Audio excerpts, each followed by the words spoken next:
we still depend on rain-fed agriculture. How can we feed our people who depend on rain-fed agriculture? That is only 3 months. 3 months in the year, that's when we have water for agriculture.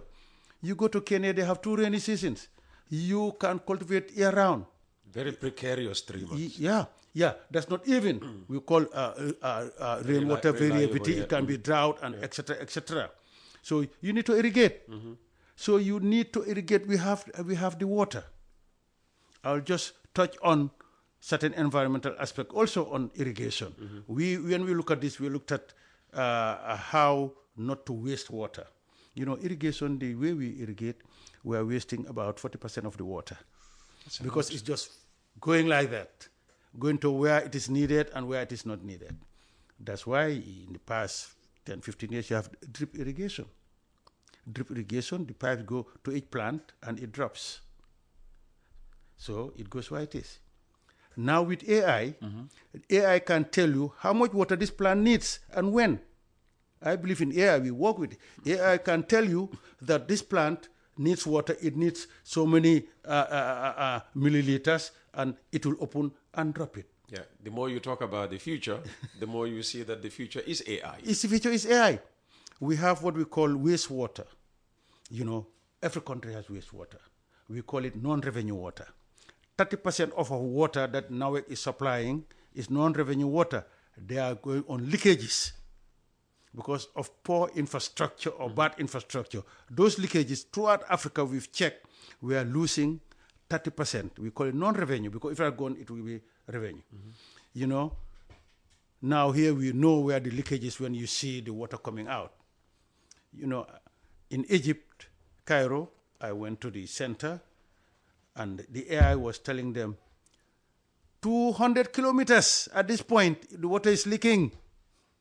So you can go straight and fix the and problem. fix it. But here we have to be digging and digging and digging until you get there. So we have all of these challenges. So AMCAO established, we had the water vision of 2025, but that coincided with the Millennium Development Goals. Millennium Development Goals, I wouldn't go through it, but I'll just go on the water goal, that to reduce those having access to water by 50%. That was the target, 50%. And also sanitation. But Africa, we failed. We all did not make it. We failed. Why did we fail? Because several factors. Our government did not give water priority. I used to challenge the heads of states because I have the opportunity that Summit of Heads of the World said. I said, if anybody comes to you and said, here is 1 billion for your country, give me your 5 top priorities sector. Some countries must say, oh, defense, agriculture. In the case of the Gambia, yeah, it's always top of the list. Education, health, tourism. Water is not there. So we don't give it priority. Because all of this, you need political buy-in. All of these science that I'm talking about, we cannot accomplish it if we do not translate it into political buy-in. That our principals understand it. That they have to show the whole world that they are giving water priority. We have tried at the international level by taking water at the bottom of the agenda, global agenda, to the top of the global agenda. That's why you're having UN Water Summit. Senegal is hosting one in January 2026. They had the World Water Forum in Senegal, and you have Cairo Water Week, all of these. I happen to have been one of the initiators of all of this. It's no surprise that Senegal asked me to go and advise because of that link with Macky Sall. When I was driving, yes. I didn't know. Yeah. But when he came, he said, "Oh, I know." We both come from AFDI. I wish we have encountered each other when we were much younger, because maybe I would have been president by now. Maybe why didn't we encounter? No. Now let me tell you, Peter. This is the second time I'm seeing you live. But with my age, I never forget anything. People ask me, say, "You are there." Do you know when we first met? I can't remember. When they were opening the AU village, I was minister. That's the only time I saw you. That's true. They said that's Peter. I remember because I was emceeing. You are, yeah. Well, we didn't encounter because our Charles Street at this end we live on the train. Yeah. And what they say, what I'm gonna on board, so I was avoiding. Exactly. No, you were a perfect. No, that's true. that's why I was shipped out of Charles Street to Dipakunda. Dipakunda. So we used to see you and so forth. But we have to show too. Secondly, if you take any national budget in Africa, I'm not going to talk about Gambia. Gambia included. What is allocated to water is chicken feed. Chicken feed? Yeah, because there's a commitment that all African countries should use 5% of their GDP invest in water. Only few countries did that. When I say, let me say Africa south of the Sahara. The Maghreb, they are up there. Okay. They don't even have water, but they Exactly. manage I to was going to salinate. say, they don't have a choice. They have to prioritize They have water. to because they prioritize don't water. have- But South Africa is the only country where the water budget is more than the military budget, and they have all type of things, missiles and so forth. New information being shared Yeah, here. no, we go. The work I was doing is to know everything of every country, what they do, so that we can share it. So we did not, implement the commitment to use 5% of GDP on water. What will it take to hit that target? What will take it that target first is for the Minister of Finance to understand the importance of water in economic development, to know that water is a driver, not to see it as a social good, because that's what they see it. We are trying to tell the Ministers of Finance that investment in water, the return, internal rate of return is very high. $1 invested in water will give you $4. Wow, 1 to 4. 1 to 4. But we, the water committee, we said that we are guilty for something. We have been talking among ourselves. Let's talk to the finance ministers. Let's sell this economic narrative, potential of water. But Peter, what we have found out that finance ministers are like demigods. Even the president sometimes, this finance minister, That's the attitude. He doesn't want to give me money. But the finance minister has negotiated with IMF and extra, they come. So how are we going to convince? Agriculture and others are easy to convince the finance minister. They say, finance minister, if you give me, $50 million, we buy fertilizer, we sell, I'll have this, and I can give you that back. So they give you the credit. So they are more transactional. They are more transactional in their dealings. In the dealing, they say, okay. we'll give you, will give you. And that's what the finance minister wants to see. That, I'll get something back, a revenue coming in. But water, we say, okay, let's talk to them and convince them.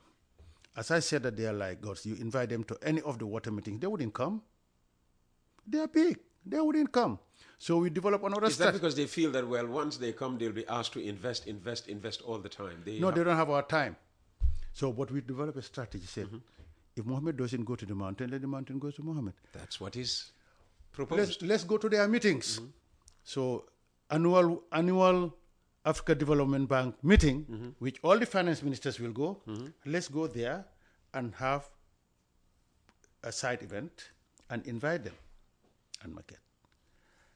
Let's also, the spring meeting of World Bank, we do that. And we started doing that, going to the World Bank meeting, and we have the finance ministers, they give us 2 hours. The World Bank say, it's a World Bank will give you 2 hours. Yeah. So 2 hours we have to discuss with the finance ministers. But you know what the finance ministers will tell us when they come, and I do not blame them. I said all of the sectors do have commitments. Agriculture, they say 10% of GDP. Water, say 5%.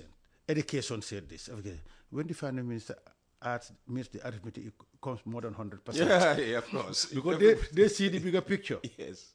But in the water sector, we said that we do not have a home. Agriculture has a home like FAO. WHO has a home like WHO. Meteorology, they have a home. All of them, education, UNESCO. You have UNESCO culture. But water, no, there's no home. There's no agency that is. So everybody is just getting into it. Now that we have managed to make, excuse my language, water sexy and sanitation, everybody wants to jump into it. Now, that's what brought us to say, we haven't achieved the 2025. Now, let's try something new. Africa, the heads of states met in 2013 and had the Agenda 2063. People always ask me, 2063, why 63? People always say 50 or 30. Yeah. Because it's the 50-year program starting in 2013, so 2063. And I'm always proud of Gambia, you know. Yeah. And AU was founded when? 1963? Yeah. So 100 years. 100 after, years. Yeah. That the Africa we want for prosperity was chaired by a Gambian, Tijan Jallow, Honorable Hassan Jallo's brother. He was the chair of that group that prepared the Africa we want. Now, when they gave to the water, we want 2063, another Gambian is chairing it. I said, wow, Gambia chairing that and this, and we have to link, because you have to take the global one, what the heads of states want for Africa, what role will water play to achieve the Africa that we want. So we have to link it to the Agenda 2063. Yeah. So that's what we've been doing, but it's not easy. So what are the financial models, to achieve the, aims of this new policy, given that, water infrastructure requires massive investment? Yes. That's a good question. We need $30 billion per annum. $30 billion per annum. Wow. And we are only leveraging between 10 to 12 billion. So there's a big gap. So 30 billion would be like 2.5 billion per month. Yeah. So how are we going to get that in this present economic, situation in the world? We don't have the traditional donors like before. When I was Amkawa head, the person who replaced me, I said, "You are very lucky. In 2008, money was flowing. Yes. Now money is not flowing." So we are saying, okay, let's stop begging. One, internal water resource mobilization, which we are not doing internally. I followed our neighbor Senegal. Where Sonko said, sovereignty, let's generate internally. People are laughing and so forth. That's the way to go internally. So it makes sense to you? It makes sense to me. Let's generate and people say, how can we generate internally? It's not only taxes. There's what we call innovative way of financial mechanism. Innovative way. We have to innovate financial mechanism. We don't need to be going to those old systems. If you go to Holland, they have what they call water bank. We are talking of water bonds. You are buying bonds, treasury bills, water bonds. Insurance companies are sitting in billions, invest in water. If you know that $1 will give you $4. Mm-hmm. So you need to market that, the business side of water, so that they will invest. Different innovative ways of that. That's what we are advocating. But first, internal. And the internal, we have so many taxes on petrol. Some are for environment, some are for that. Sometimes you just say, okay, let's add 10 bututs per liter, and that one goes for water. You are generating a lot. So that financial gap, we have what we call the Africa Investment Program, AIP. AIP was launched a few years back to help mobilize. And you guess what? When they were launching it, I was no longer in Amkao, but I was advising Senegal. Those launching it, they said, Mr. Taal, you are now very central in the World Water Forum that's going to happen in Senegal. We want to launch it there. We want to sell it there. I say, let's look at the governance of it. They say, okay, since Macky Sall is hosting, he'll be the chair, but we'll need, vice chairs, one from each region. I'm a diplomat, I negotiate. I said, oh, very good. I'll do it for you, provided that my president is one of the chairs for West Africa. Oh, wow. Oh, yeah. They agreed. I came and went to the president and told him good news. I said, you'll be one of the 4 vice chairs looking at 30 billion. You can get some for Gambia. And he was so very happy. I said, you need to come now for that inaugural meeting. Timing, it's just like it was around this time. He said, oh, unfortunately, I'm going to meet the tour. He said, I'm going to the tour. Honorable James Gomez was the minister. I said, James, we have to have a high level there. You are coming. So we convinced the president.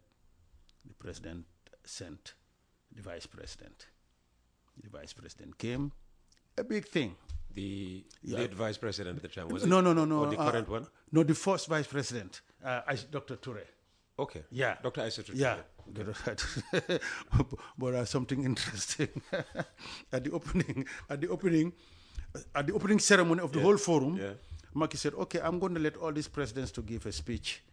It was not planned. Yeah. For the launching was on a Wednesday, Monday. I was sitting with Serinjalo. I said, then the protocol, I think, mainly, I said, the vice president had to give a speech. What are you going to? I said, don't worry, I can give you a speech. I prepare a speech. Send it to me. I sent it. He said, can you print it? I was in the stadium. So I said, I cannot read it digitally. Give it to the vice president. So they sat. So when she went up to speak, I said, oh, good. She read the speech of the Wednesday. Oh. So I was going underneath. Okay. I was going on the table and said, what is happening? I said, that could easily have happened to me. That's what happened when you are not au fait with digital technology. Yeah. So that was an opportunity, and then we lost that spot because there was no continuity of that, etc. I've several times spoken to the chief of staff, because all of the international initiative, they said, Mr. Taal, could you help us with Gambia to participate, etc., etc. All I can do is to request and etc. So that financial gap, we need to, show our partners that we are serious, because our partners, I work with the partners, they say, we want to see how much you have put in. You cannot come and, empty hand and say, help us. They say, okay, you need for your water program, is $20 million. How much have you raised? You have to tell them something. Or initiative. No. Then you need to know which donor or which partner is interested in what. For example, if you talk about the nexus, water for energy, water for food, water for health, I'll go to Germany. I said that's what they are interested. They are pushing that. If you say groundwater, all these donors are partners. They are interested in different sectors. You need to know that. Yeah. You cannot go to this partner for groundwater. They are not interested. So all of these things, that's why I say in Africa we lack the capacity. So what we are trying to do, we are trying to build capacity for the countries, etc. And the UN helps in doing that. During the MDG, I was at the UN, and Gambia was not doing anything. And there's supposed to be a meeting in New York for reporting. I came here, I knew. I told my executive head, because I know the regulation, say one of the help developing countries to meet their commitment. I said, Gambia is not doing anything. Can you second me there? I helped them. He said, of course. We quoted what will justify my coming. I came here. That was very nice, being a diplomat in my own country.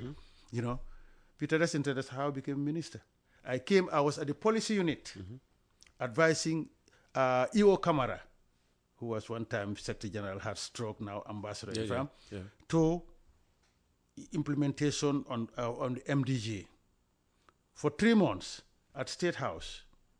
So that's where the then President Yahya Jammeh was seeing my name. What you were doing. Yes.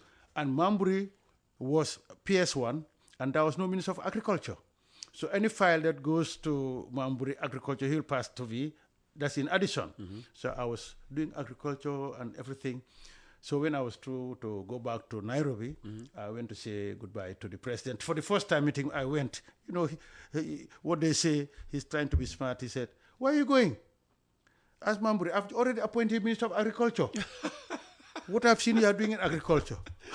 Without having discussed with you before, that was typical Yaya Jammeh, wasn't it? Yeah, that's typical.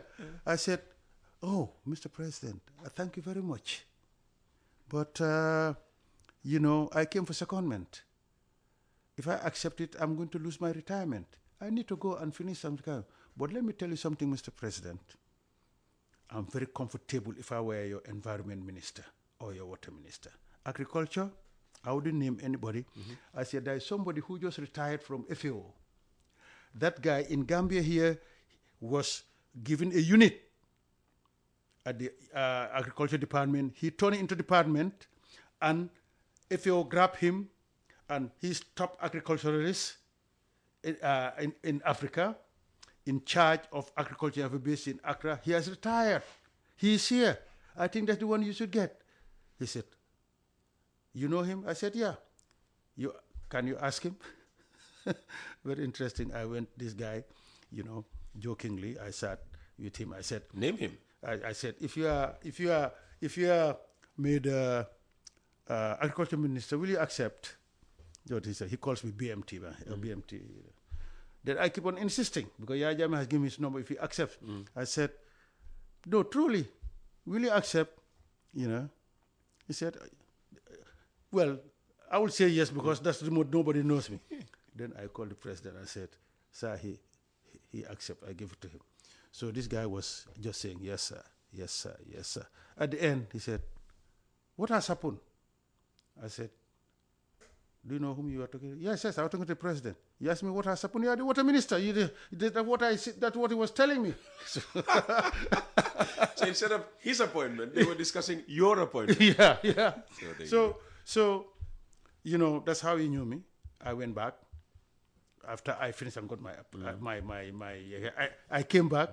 Instead of, he said, "Okay, I'll appoint you the environment water minister when you come back." Fantastic. Yeah.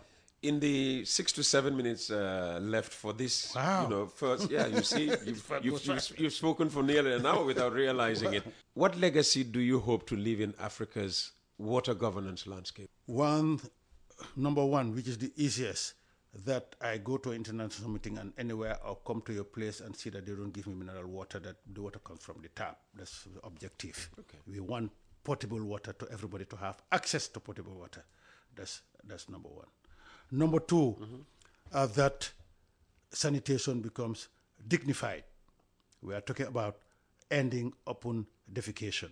In Africa, 60% is open defecation. 60%? 60%. Yeah. We saw that when we were much younger. It's not happening anymore now. Or is it happening up country? It's just that we're not seeing it in the greater Banjul area. Yeah, we are not seeing it. Yeah.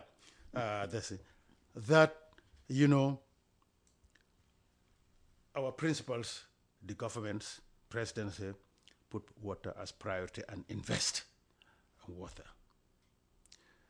That we move, I believe in the green economy, that we move from fossil fuel and other pollutants and things, and get using wind energy, solar energy, especially for Africa.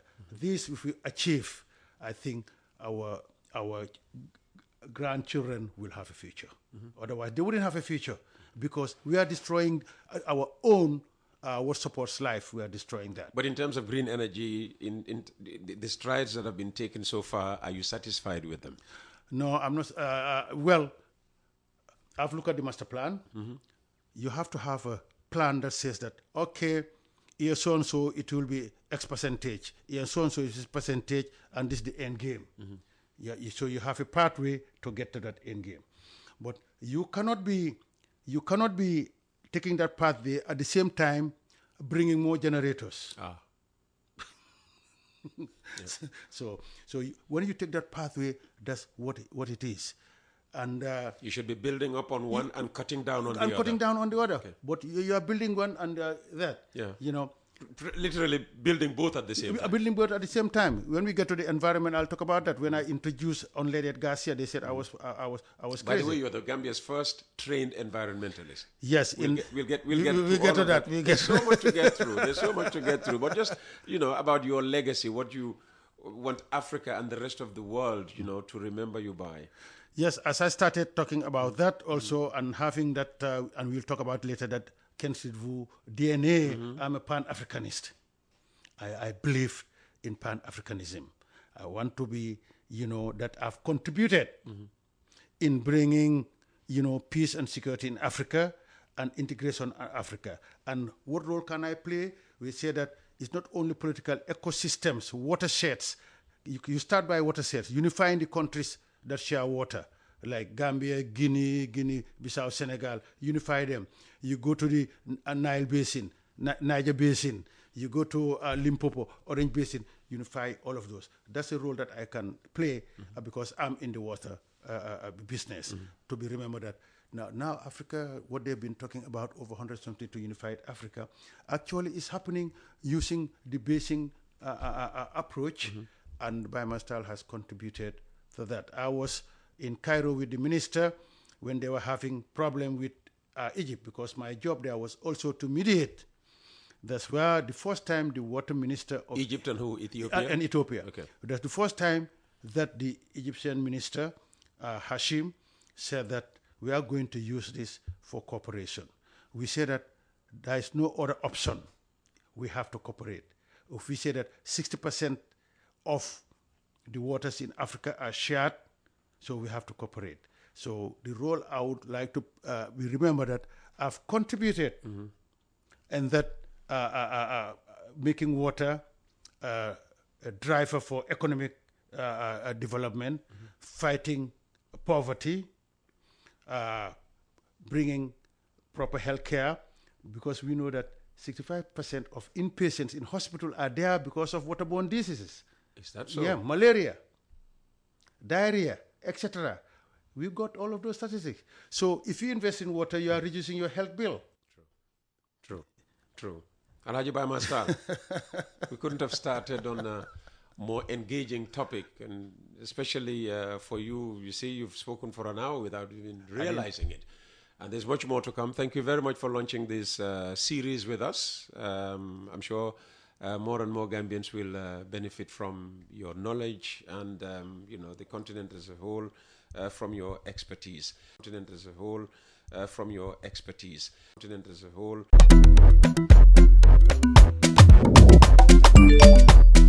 Excellent jam, si Wave. Yo, Abla, yo, luta do dede. Luta mo nulo jël moto nga andil ma xaalis. Hello? Bisul mu fine. What? Bisul mu fine. Oh, yes! Wave acts in Gambia. Deposit and withdraw money, pay bills, and buy mobile credit without fees. Transfer money wherever in the country for only 1% fee. At Wave, Bisul mu fine? Wave, your money is yours. Taal Oil, the company, have filling stations across the country, and our rates are relatively cheaper than anyone else across the country. Taal Oil is the biggest producer and distributor of cement in the country with the most competitive prices in the market.